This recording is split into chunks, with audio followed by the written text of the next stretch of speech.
Nous allons maintenant parler de maroquinerie sur ces Olympiades des métiers. Et on est sur le stand dédié, hein, pas de secret évidemment. Et on va retrouver tout de suite Linda Siouli, qui est enseignante au lycée Jean Guéhenno de Fougères. Bonjour Linda.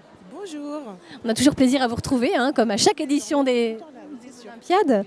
Vous allez nous expliquer un petit peu, parce que c'est toujours étonnant de voir que finalement un sac, eh bien, c'est avant tout quelque chose en craft. Voilà, des maquettes. En fait, on commence par donc faire. Non, là, le sujet, c'était de donner un sac de base à nos élèves. Et à partir de là, ils avaient un cahier des charges bien défini par élève, avec une partie dessin technique, des gabarits en carton, prévalidés par une maquette en craft. Ensuite, modification, remaquette en synthétique, voilà, comme celle-ci. Et après, le prototype final en cuir, qui reste un prototype. Et là, on a par exemple trois sacs différents sur la même base avec un cahier des charges différent. C'est étonnant de voir la précision, même avec du craft, quoi. C'est incroyable. Ils sont doués. On a tout, et effectivement, là, donc, le fait de valider un petit peu les proportions dans un premier temps en craft, déjà du craft, pourquoi ? Parce que ça coûte moins cher que le cuir. Hein, forcément, et on se rend compte des proportions, et à partir de là, on fait des modifications. Voilà. Alors, les métiers de la maroquinerie évoluent de quelle façon, selon vous ? Est-ce qu'il y a de plus en plus de technicité ? Alors, on a des entreprises qui nous demandent de plus en plus d'élèves qualifiés sur des postes d'assembleurs maroquiniers pour qu'ils aient justement cette vision du produit dans l'ensemble. Donc finalement, avec un bac professionnel ou un BTS, on peut être assembleur maroquinier, voilà, comme ce que fait Julie à l'arrière, parce qu'ils ont cette vision vraiment du produit du début à la fin. Ce qui se passe en amont les concerne, et ce qui se passe aussi après. Donc ils ont cette qualité-là en plus en faisant ce bac professionnel et ce BTS. Voilà. Quels sont les débouchés potentiels pour justement après ces formations-là ? Alors après ces formations-là, ils peuvent être assembleurs maroquiniers, ils peuvent travailler directement en bureau d'études, responsable qualité, responsable d'atelier. Il y a différents métiers, mais ce que je conseille d'abord, c'est de commencer par être assembleur maroquinier et évoluer petit à petit dans l'entreprise. Les qualités requises pour faire ce métier, quelles sont-elles ? Alors les qualités requises sont avant tout la patience, parce qu'avec la patience, on apprend beaucoup de choses.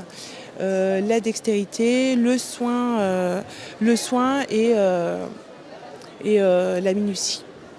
Voilà. Ce qui fait déjà beaucoup. Beaucoup, mais avant tout la patience, vraiment, vraiment. Merci beaucoup Linda. Mais écoutez, je vais justement aller voir l'une de vos élèves, Julie. Bonjour Julie. Bonjour. Qu'est-ce que vous êtes en train de faire ? Alors vous êtes vous en bac pro maroquinerie, hein ? Maintenant en BTS du coup. J'ai commencé par un bac pro maroquinerie il y a maintenant 5 ans. J'ai ensuite enchaîné avec une licence d'art plastique pour m'approfondir en dessin justement dans la partie technique.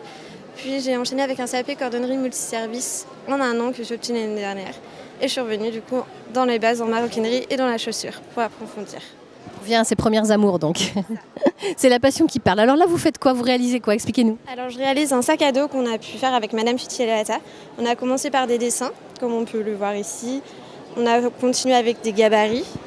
Et ensuite, on a fait une maquette, donc ce qui nous permet de voir nos mesures et de voir si tout peut s'assembler. Ensuite, on va passer du coup vraiment à la maquette en papier. Et là, je suis actuellement sur la maquette poubelle qu'on appelle. C'est une maquette réalisée en synthétique qui nous sert de prototype et nous permet de voir vraiment si toutes les mesures sont au point. Une maquette poubelle, c'est assez rigolo comme formule. Oui, c'est pour vraiment voir autre que sur du cuir pour pas gaspiller vraiment la matière et voir vraiment si tout perfectionne et si quelqu'un prend notre place, on pourrait également le refaire avec tous nos éléments. Qu'est-ce qui vous passionne dans le travail du cuir ? Le travail de mes mains. C'est important pour moi de faire quelque chose et d'être fière de ce que je rends. C'est vraiment le point le plus important. On sent bien votre passion. Merci beaucoup Julie. On va aller voir justement l'un de vos collègues, entre guillemets. On va retrouver tout de suite Hugo qui est dans la même formation. Hein ? Bonjour Hugo. Bonjour. Alors, qu'est-ce qui vous a poussé, vous, à faire ce métier ? Expliquez-nous. C'est le côté artisanal qui est revenu par rapport aux vêtements. Et il reste le côté manuel et proche de la matière par rapport aux vêtements qui n'est pas présente. Et du coup, c'est pour ça que je suis parti de la maroquinerie en fait. Et il y avait l'amour du cuir, le travail du cuir également? Oui, c'est une matière noble et intéressante à travailler, du coup, au toucher, qui a ses contraintes parce que c'est une matière naturelle en même temps. Du coup, c'est pour ça que j'ai préféré venir dans cette filière. Vous vous destinez à quoi?